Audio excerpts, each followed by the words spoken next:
സഹൽ റളിയല്ലാഹു അൻഹുവിന് മജൂസിയായ അയൽവാസി ഉണ്ടായിരുന്നു. അദ്ദേഹത്തിന്റെ ടോയ്ലറ്റിലെ അവശിഷ്ടങ്ങൾ സഹൽ റളിയല്ലാഹു അൻഹുവിന്റെ വീട്ടുമുറ്റത്തേക്ക് ഒഴുകാറുണ്ടായിരുന്നു.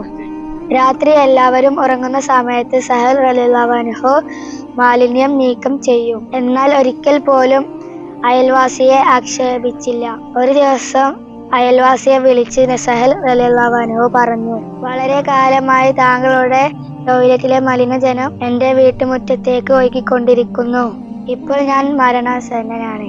അതുകൊണ്ടാണ് താങ്കളെ അറിയിക്കുന്നത്.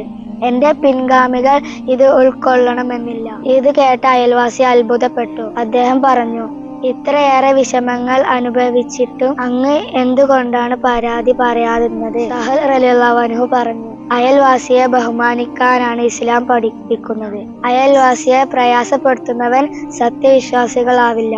നമ്മുടെ അയൽവാസികളോട് നമുക്ക് വലിയ കടമകളുണ്ട്. അവരെ സ്നേഹിക്കണം, ബഹുമാനിക്കണം. അവർക്ക് വിഷമം ഉണ്ടാവുന്ന എന്തും ചെയ്യരുത്.